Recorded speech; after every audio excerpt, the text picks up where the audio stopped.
डहाणू दिवा लोकलमध्ये मराठी भाषेला दुय्यम स्थान दिले जात असल्याचा आरोप प्रवाशांकडून करण्यात येत आहे. लोकलच्या डब्यांमध्ये मोठ्या प्रमाणावर गुजराती भाषेतील जाहिराती प्रसिद्ध करण्यात आल्याने मराठी भाषिक प्रवाशांमध्ये नाराजीचे वातावरण निर्माण होत आहे. लोकलमधील विविध डब्यांमध्ये सर्वत्र गुजराती जाहिराती झळकत असून मराठी भाषेचा वापर अत्यल्प प्रमाणात दिसत असल्याची तक्रार प्रवाशांनी केली आहे. महाराष्ट्राची राजभाषा मराठी असताना सार्वजनिक वाहतुकीत मराठी भाषेला प्राधान्य मिळाले पाहिजे अशी मागणी आता मराठी भाषिकांकडून केली जात आहे.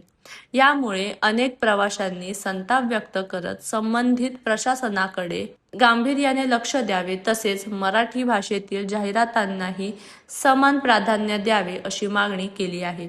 स्थानिक मराठी संघटना आणि प्रवासी संघटनांकडूनही या प्रकरणी नाराजी व्यक्त केली जात असून महाराष्ट्रात मराठीला योग्य सन्मान मिळालाच पाहिजे अशी भूमिका घेतली जात आहे.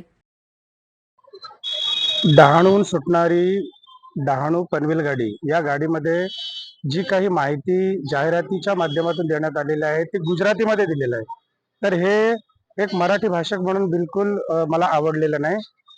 या महाराष्ट्रामध्ये जर पाहिलं तर महाराष्ट्रातल्या सर्व मराठी बांधवांचा कोणत्याही भाषेला विरोध नाही, मग ती भाषा गुजराती असो किंवा अन्य कोणतीही भाषा.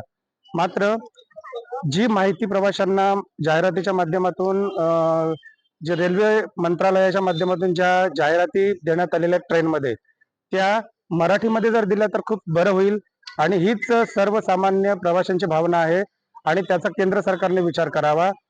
याचबरोबर मला असं पण सांगायचं आहे की आपण या डहाणू पनवेल गाडीनं जवळजवळ सकाळच्या वेळेला 99% जास्त प्रवासी हे मराठी भाषक असतात आणि त्यामुळे जर माहिती गुजरातीमध्ये दिली तर मराठी भाषकांना ती माहिती न कळता नेमकी माहिती कशाबद्दल आहे याबद्दल संभ्रम मराठी भाषकांच्या मनामध्ये असतो.